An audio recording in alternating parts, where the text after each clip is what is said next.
Welcome to Fundamental Concepts Part 2. The goal of every poker player is to maximize his profits. To maximize one's profits, one has to make good decisions at the table, and in order to make good decisions, you would need to gather the right sort of information. So in this video, we are going to finish up the final topic covered in decision making, which is bet sizing. And after that, we will have a discussion about some concepts related to probability. So, let's talk about bet sizing now. Have you ever wondered why most players tend to raise between 3 to 4 big blinds pre-flop and bet between 50 to 100% of the pot post-flop? So, take a moment to stop and carefully consider why this is the case.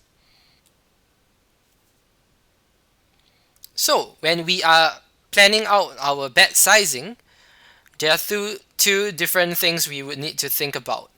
Firstly, we need to think about how our bet sizing affects the way we play our bluffs. So that's the concept of risk versus reward, which is covered in the previous video. If we bet too large, then we are actually risking too much on our bluffs.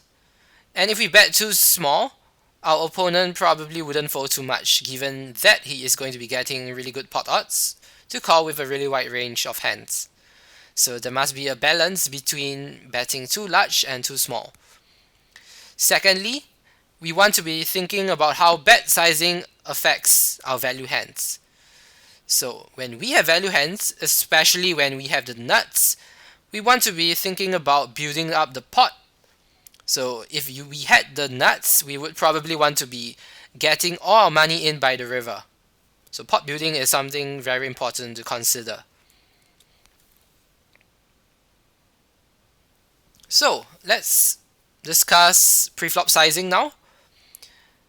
So if we were stealing from late position, we would be risking different sums of money in order to steal the blinds. So this will actually affect our required full equity to auto profit here. So if we were to min raise to 2 big blinds in order to steal 1.5 big blinds worth of dead money, our required full equity to auto profit would be 2 divided by 3.5, which is 57%. If we were to be using a 3 big blind raise size, we would be risking 3 to win 1.5, and we would need 66.7% full equity to auto profit. If we were to use a really large raise size of 5 big blinds, then we realize that we would need a lot more folds in order to make a profitable steal. So 5 big blinds is a little too high in my opinion if we were to be stealing the blinds with a wide range. 2 big blinds works pretty well at high stakes, but what you'll find is that your opponent might end up defending a lot. So I would say that 3 big blinds is probably ideal for NL2 to NL10 from all positions.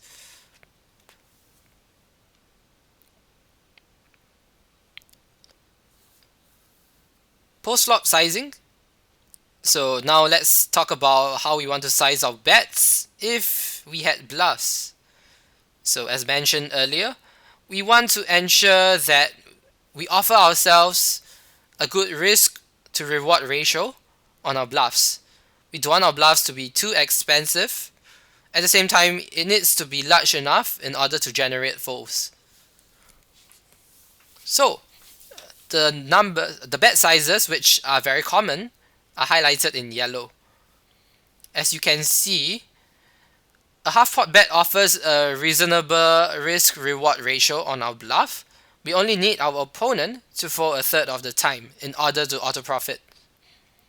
If we were to bet the entire pot, then we would need our opponent to fold half the time in order to profit. So what you notice here is that if we bet a third of the pot only,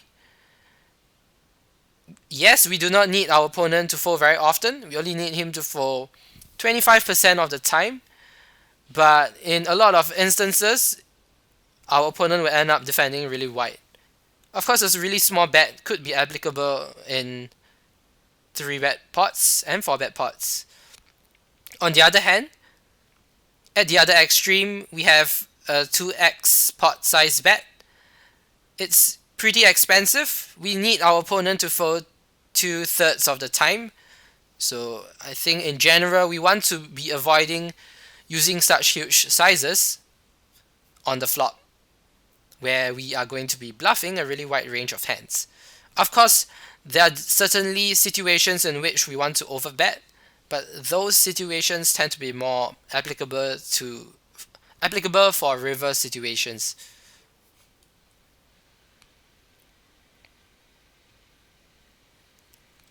Value hands.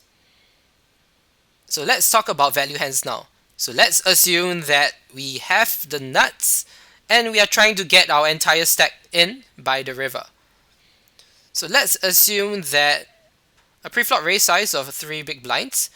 So let's say we are in a small blind, we raise to 3 big blinds, and the big blind calls us. So the pot ends up at 6 big blinds. And let's assume that on every street, we chose to bet the size of the pot. So on the flop, there are 6 big blinds in the pot.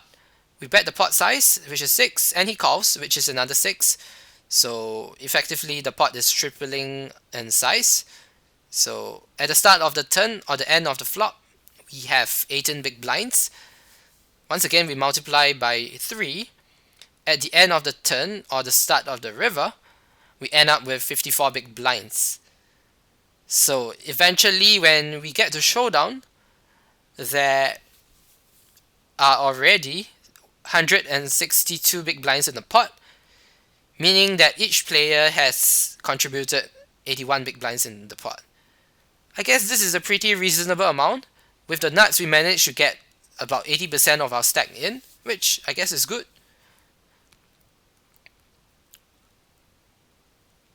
So what if we chose to bet half pot on every street instead? So what's different now? On the flop, there's still 6 big blinds. We bet 3 big blinds and he calls. So the pot tends to double up on every street. So at the end of the flop or the start of the turn, there are 12 big blinds in the pot. At the start of the river, we have 36 big blinds. And at showdown, 72 big blinds have been put into the pot. So the amount contributed by each player is 36 big blinds, which is about a third of our stack. So if we have the nuts, I guess putting in a third of your stack isn't that much, but if we had a reasonable hand which isn't that strong, but can go for some value, then maybe betting half of the pot on every street is somewhat reasonable. So with these two examples in mind, I hope it's clear by now that a bet size of between half to full pot makes a lot of sense, both in terms of bluffing as well as when we are value betting with our value hands. Moving on to probability. Probability is a very important aspect of gambling. Ultimately, gambling games, casino games, all involve some sort of chance, which is very related to probability. And the concept of probability presents us with a systematic way to evaluate the profitability of our various options. Outs. So what is an out? An out is an unseen card which is likely to improve a player to a winning hand if drawn. So with most poker variants, there is usually the aspect of drawing. So we might be drawing to a pair, to a straight, or perhaps to a flush. So there are various types of outs. So we might also be drawing to the full house if we had the set.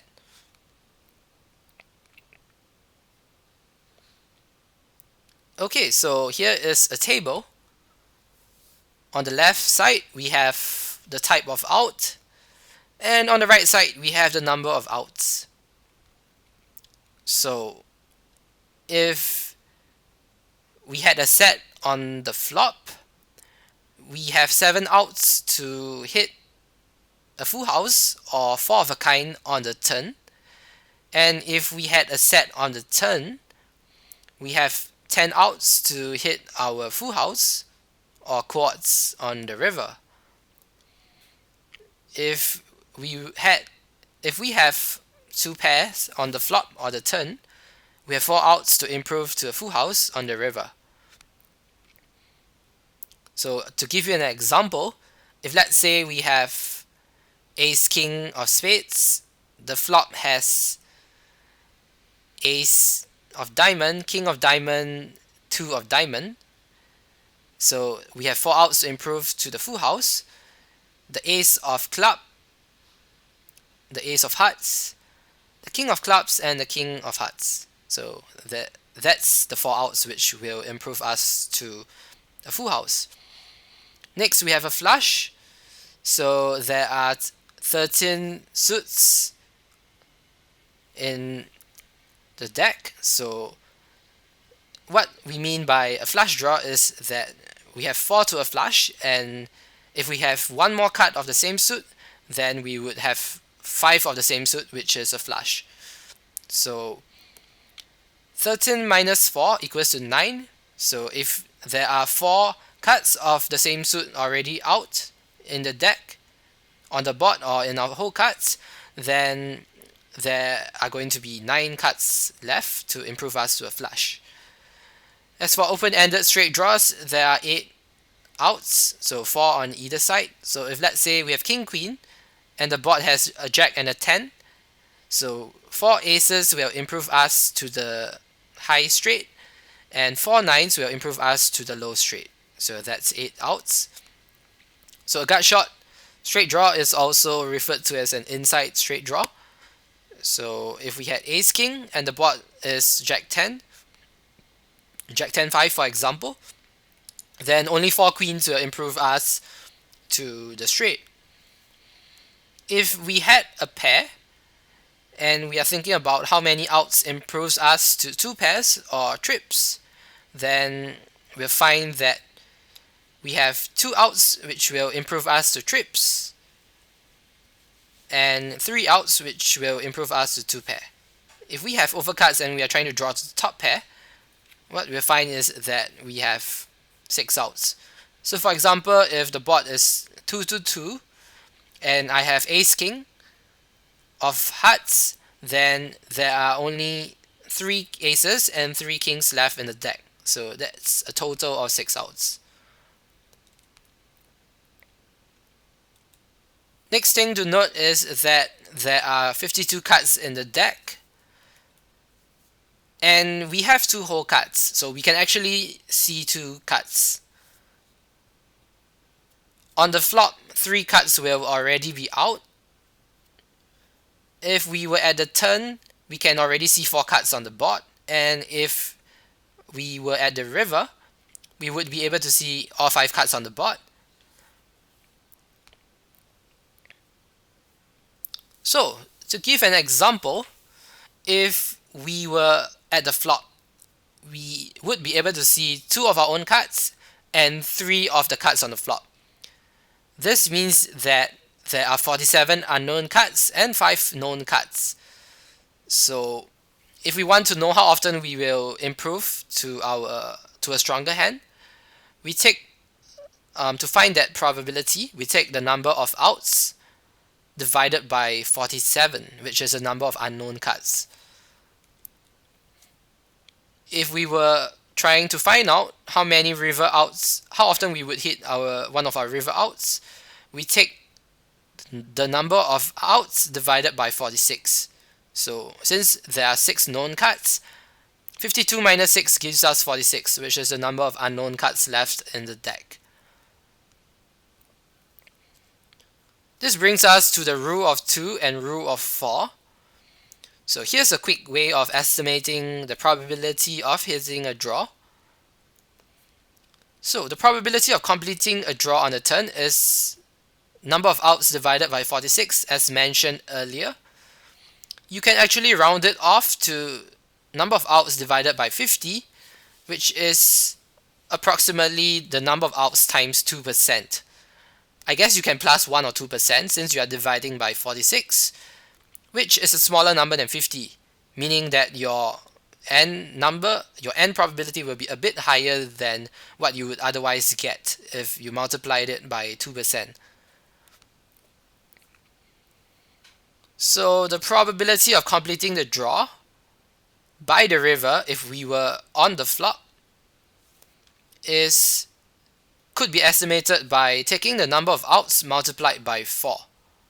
So the actual calculations is shown here, but if you are lazy to think about those, then you can just use this shortcut method. I guess it's almost as good as number of outs times 2% times 2, because you get to see 2 more cards. So it's approximately there. Okay, so I have reproduced the previous table. So here are the percentages of hitting the draw. They are not exact in most of the cases, but I just used the rule of 2 and rule of 4 to come up with the approximate probability. So, for example, with a flush draw, we have 9 outs, so we have about 36% chance of improving to a flush by the river, and an 18% chance on the turn. This number is actually about 20%. And this number is usually between 36 to 38%. So like an open-ended straight draw, we have 8 outs. So 32% on the flop and 16% on the turn. This number is also usually about 17%, I think. So it's almost there. This brings us to the next concept of probability, which is combinatorics. So what is combinatorics? Combinatorics is a branch of mathematics concerning the counting of the number of ways a group of items can be selected from a given set. So in the case of poker, we're trying to find out how many ways we can come up with 2 different cards. So combinatorics is very useful for hand reading and estimating the probabilities of various hands.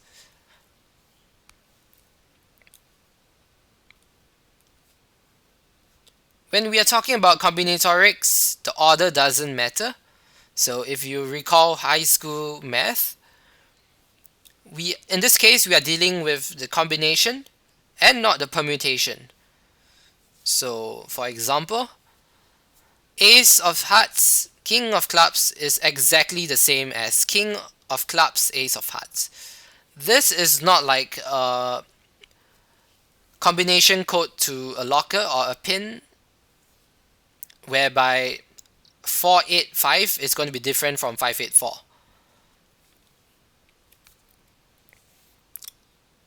And we want to be counting the combos for various hand types in the next few slides. So I'll show you some examples and hopefully you will know how to count combos from now on. So what are the various hand types? First we have pairs.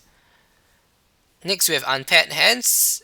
And we have suited hands, which are also unpaired. Okay, so now let's talk about preflop. How many ways are there to arrange a particular hand? Like, for example, pocket aces. So we can actually denote this as 4 choose 2. So once again, if you remember your high school probability, it's going to be 4 choose 2. Out of a group of 4 cards, we're trying to choose 2 cards. But if you're not sure about what that means, then you can just forget about it. you can look at this instead. We find that we have the ace of diamond, ace of spade, ace of diamond, ace of hearts, ace of diamond, ace of clubs, and of course the inverse is going to be the exact same thing. And then we have ace of spade, ace of hearts, ace of spade, ace of clubs, and ace of hearts, ace of clubs. So that's a total of 6 combinations. When we're talking about unpaired hands, we have a total of 16 combinations. So it's just 4 times 4. So how many ways are there to make ace king? There are 4 aces and 4 kings. So there are a total of 16 ways to make ace king. So the gray lines are the unpaired combinations of ace king. So 1, 2, 3, 4, 5, 6, 7, 8, 9, 10, 11, 12. 12 combos of ace king offsuit. And the straight lines colored, the colored straight lines denote the suited combinations of ace king. So we have 1, 2, 3, and 4. So 4 plus 12 is a total of 16 combos. Post-flop. So post-flop combo counting is going to be fairly similar. Okay, so let's look at this example here. We have a river run out, ace of spades, king of diamonds, 4 of diamond, 4 of clubs, the 4 of club, and the 2 of heart. Let's say we have the 3 of clubs and the 3 of hearts in our whole cards. Next, we want to ask ourselves how many combinations of ace king, ace queen, ace 5 suited, ace 4 suited, pocket fours, and pocket deuces are there. So let's take a closer look at combo counting on this particular board. How many different ways are there to form ace king? Since there is already the ace of spades on the board, our opponent can no longer have the ace of spades in his hand. So there are 3 remaining aces. The same applies to the king. Since the king of diamond is already out, he cannot have it. So 3 times 3 equals to 9 combos. There are 9 different ways he could have ace king. Next, let's look at ace queen. 1 ace is already out, but no queens are out. So there are 3 remaining aces and 4 queens. So there are 12 different ways that our opponent could have ace queen. Ace 5 suited. Since the ace of spade is already out, our opponent can no longer have ace 5 of spades. However, he could still have ace 5 of clubs, ace 5 of diamonds, and ace 5 of hearts, which gives a grand total of 3 combos. For ace 4 suited, since the 4 of diamond is already out, he cannot have ace 4 of diamonds. Since the 4 of clubs is already out, he cannot have ace 4 of clubs. And since the ace of spades is already out, he cannot have ace 4 of spades. So that leaves us with 1 combination of ace 4 of hearts. Pocket fours. There is only 1 combination of pocket fours, which is 4 of hearts, 4 of spades. So how many sets of deuces do we have? So we have 3 different ways to form a set of deuces. So just remember, for pocket pairs, pre-flop there are 6 different combos. On the flop there are only 3 different combos. And as for quads, there is only going to be a single combo. Here's another example. Let's practice combo counting once more. How many combos of ace king could our opponent have? Since there is 1 ace on the flop and we have 2 aces in our whole cards, there is only 1 possible ace left in the deck. There is also the king of diamonds on the flop. so there are only 3 possible kings left in the deck, which gives us a grand total of 3 combos. He could have 4 different combos of ace queen, so 1 ace multiplied by 4 queens. Ace 5 suited, he cannot have ace 5 of spades since the ace of spades is out. We also have the ace of hearts and ace of clubs, which means he cannot have ace 5 suited, ace 5 of hearts and ace 5 of clubs. He cannot possibly have the ace 4 suited because the 4 of diamond is already out and the 4 of club is already out, so he cannot have ace 4 of diamonds and ace 4 of clubs. The ace of hearts and the ace of spades are also out, so he cannot have ace 4 of spades and ace 4 of hearts as well. So the number of quads combos he could have is still 1, and the number of full house combinations he can have with the deuces remains the same. Now let's have a brief recap of the concepts covered in the past few slides. What is probability? Probability can be loosely defined as the number of favorable outcomes divided by the total number of outcomes. In the case of poker, we are thinking about the probability of hitting one of our draws. So how often are we going to improve to our draws and end up with the winning hand? So that's something important to consider. Next, we covered the concept of outs. So we did mention the rule of 2 and the rule of 4. Given that there are 46 to 47 unknown cards either on the turn or on the flop, there is a 2% chance of hitting one of our outs. So the rule of 2 and rule of 4 allows us the quick way to estimate the probability of improving to the best hand. Lastly, we touched on combinatorics.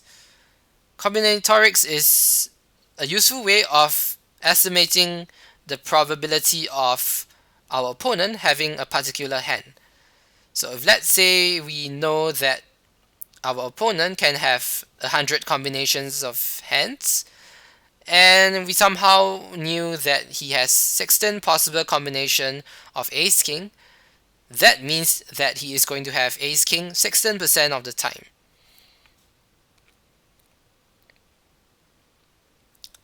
This brings us to the end of Fundamental Concepts Part 2. In the next lesson, we are going to be covering flop play as the preflop raiser. So stay tuned and I'll see you in the next video.